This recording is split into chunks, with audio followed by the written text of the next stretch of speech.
Hello students, this is the first video I'm projecting. In this first video, I'm addressing the production factors. I'm addressing the information you have on page 86, 87, and 88 of your book. But before I address production factors, it's important you remember what we've seen in class, which is the basic components of economic activities. If you remember, there are three basic components of any economic activity, which are production, distribution, and consumption. I'm addressing production. We are not dealing with distribution, which remember is the transfer from producers, the transfer of goods or commodities from producers to consumers, and we are not dealing with consumption, which is the use of those goods.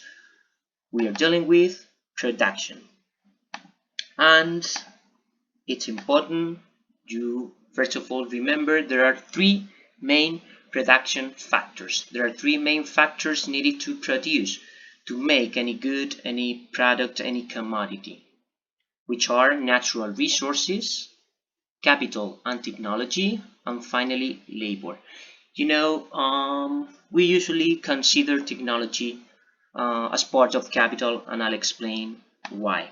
But before that, let's get started by natural resources. The first production factor, the first factor we need to produce any good or product is natural resources. Natural resources are basically raw materials, are the materials, the elements provided by nature that have an economic use.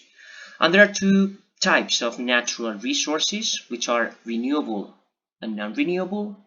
The renewable natural resources are those natural resources or raw materials that can be renewed over a short period of time. Think, for example, about water. And non-renewable are those natural resources or raw materials that cannot be renewed over a short period of time. Think about oil, petroleum, for example. It's important I mention some of the main problems raised by resources within the context of our world, within the context of our economy. Those problems are overuse and some international conflicts related to the control of natural resources.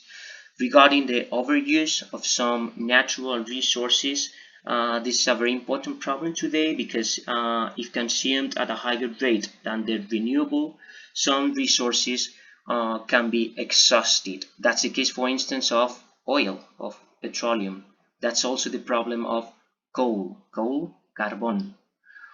There are also problems which have to do with international conflicts because the desire to control limited natural resources, oil, for example, leads towards an international conflict today.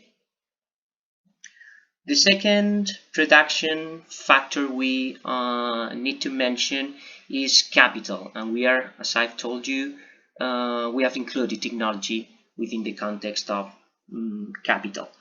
The first idea you must remember is that capital is the combination of non-natural resources needed to production.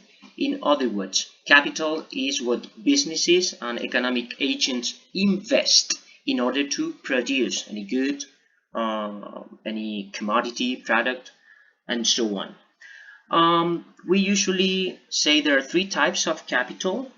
Physical capital, this could be physical capital, the factories and the machinery used to produce. Here you can see an image. Second type of capital is financial capital. Here, the financial capital is the money economic agents, companies, businesses usually borrow from banks, and they used to invest to buy machines, to buy factories, and to hire labor. And labor could be the third type of capital. Labor could be human capital. By labor, I simply mean the workers hired to work in a company, in a factory. And of course, we must include here, as I've said, technology. And technology is the combination of knowledge, methods, and procedures used in the production factors. Somehow technology is part of the factories and machinery.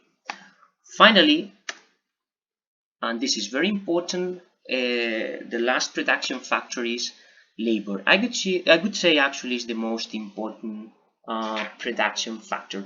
Labor is the physical or also intellectual effort made by people in order to produce material goods and services.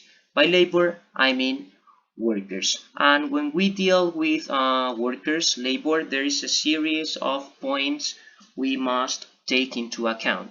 First point has to do with the employment situation of labor, of workers, and we distinguish between active population or labor force on the one hand and inactive population on the other hand. Active population is made up of the combination of people who are in paid work. In other words, this is the employed population. But labor force or active population also includes unemployed people. Okay, people who are not employed but are looking for a job. Inactive population includes those people who are not working and they are not available to work. Think about pensioners or students. The second important point about labor is labor market. In our world, in our economy, there is a labor market. There is a market in which the supply for work, which is to say the workers look for work, and the demand for work, the companies need for work, converge. Okay. If you have any doubts about it, we will work on it in class.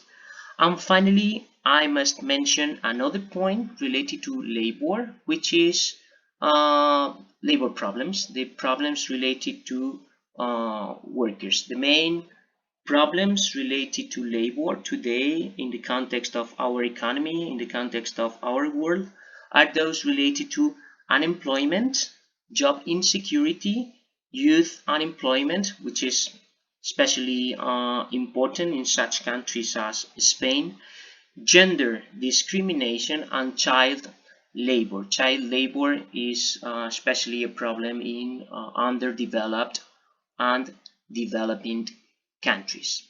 I will end here. We will continue in class.